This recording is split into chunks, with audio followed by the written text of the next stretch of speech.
Okay, welcome to the commission meeting for August 23rd. Please call the roll. Mr. Cappers? Here. Mayor? Here. Mr. Wolke? Here. Mr. Titterington? Mrs. Mahan? Here. Mr. McGarry? Here. Okay. Mr. Ford? Here. We have a quorum. We have our minutes of August 9. Are there any corrections, deletions, or additions to those minutes?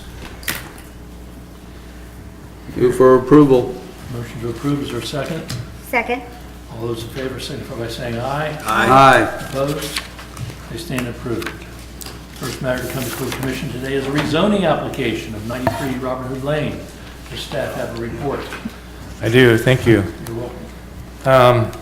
I'm just going to walk through this application in terms of the applicant and the request, and then give staff's recommendation.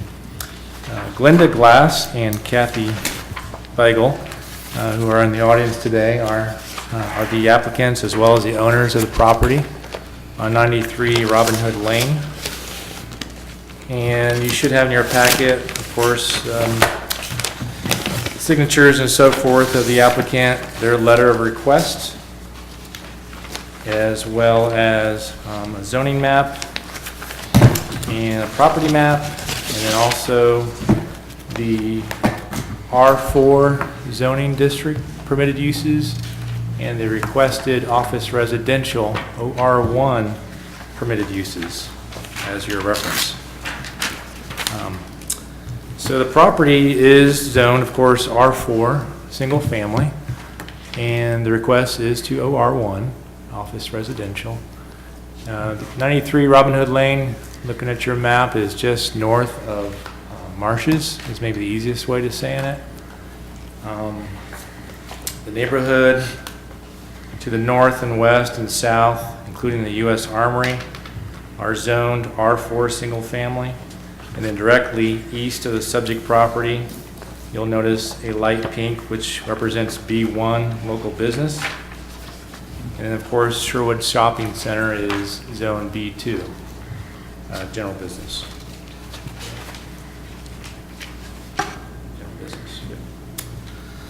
The rezoning request is because they do have a purchase contract.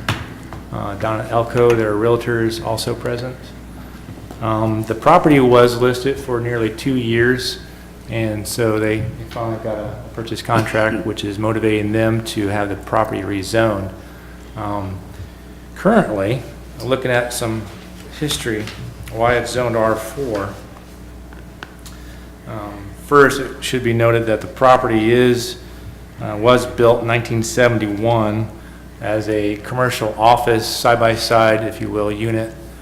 And at that time, it was zoned R2, single family. And that zoning code, there was allowance as a conditioned or conditional use for office commercial type uses, especially medical offices, when adjacent to a commercial. So, because there was some question mark, well, how did that get, clearly be found in a single family district when it's obviously was built and has been used for the last 46 years as a commercial office. So I want to point that out, and also point out that the property,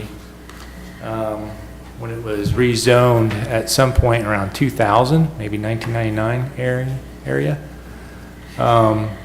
became legal non-conforming. So it continued to operate as commercial office, if you will, but it operated as a legal but non-conforming use.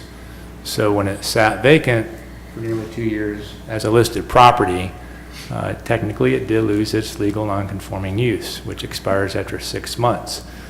So certainly the property owners are motivated because they have a buyer, and naturally the buyer, in order to close, needs to have a zoning district that would allow and permit similar uses as in the past. Just noting to your east there along the other properties on the north side of Robin Hood Lane are also office commercial. The subject property is very similar in uses, so it's consistent.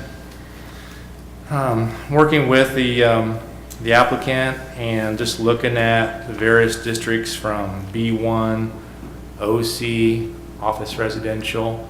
Office residential would be the least business intense use. It's set purposely in the zoning code for transitional uses. So that's why OR was selected as a requested use. I'm sorry, as a requested zoning district. So I've gone into some of the history of the property, the zoning in the area and the uses. I also want to point out for Sherwood area is subject to a city council 180-day moratorium, which in essence prohibits during that time the city administration to issue out zoning permits. It does not, however, prohibit zoning amendments or zoning change considerations, and that was verified by Grant Kerber, the city law director. So that moratorium should expire around November, at which time the Sherwood study should be completed. So I know that was going to be a question, and I want to make sure that was addressed. We also contacted the consultant for their Sherwood Shopping Center study, and they felt, and certainly staff's in agreement, that the study would not in any way be impacted by the rezoning consideration.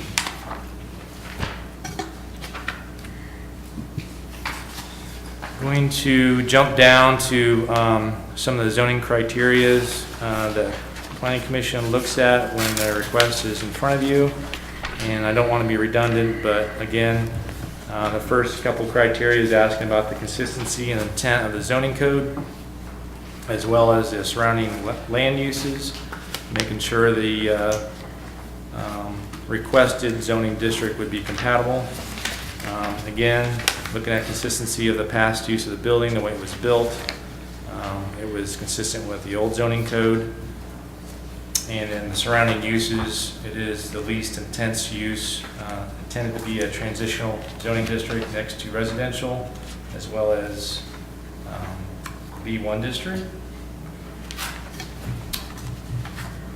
So we'll complete my report by just getting to the recommendations.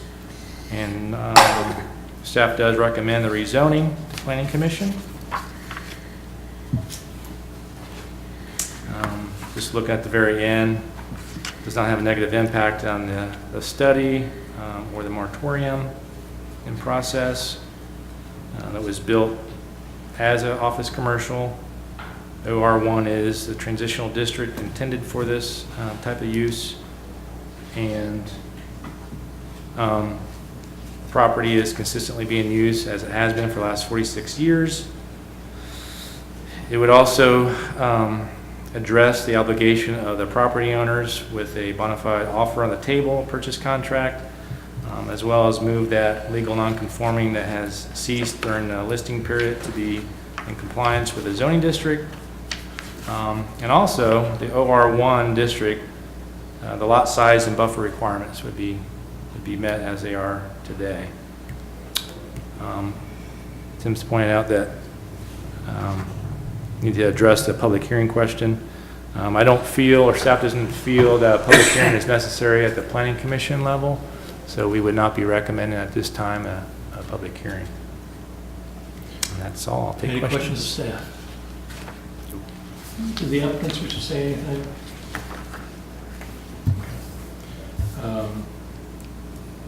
Do you own this individually or as an entity? Individual. Thank you. Okay, first matter to come before the commission then is whether we want to hold a public hearing. I make a motion that we do not hold a public hearing. Second. Motion second, any further discussion on that issue? Please call the roll. And an affirmative vote is not to hold a public hearing. Mayor, Yes. Mr. Walke, Yes. Mrs. Mahan, Yes. Mr. McGarry, Yes. Mr. Forrest, Yes. Mr. Cappers. Yes. The motion is adopted. There will not be a public hearing by the Planning Commission. Okay, the next thing for our consideration is whether or not we want to recommend the council the rezoning. Commission will take any action on the matter? I'll make a motion we forward this to council for approval. Is there support for that motion? Second. Support by Mr. Wolke. Any further discussion? Please call the roll. Mr. Wolke? Yes. Mrs. Mahan? Yes. Mr. McGarry? Yes. Mr. Force? Yes. Mr. Cappers? Yes. Mayor? Yes. The motion is adopted. This will be recommended to City Council. Staff have anything else to come before the commission today? We do not. Commission members have anything else they want to discuss? I'll entertain a motion to adjourn. Motion to adjourn. Motions are second. Second. All those in favor signify by saying aye. Aye. Opposed? We stand adjourned.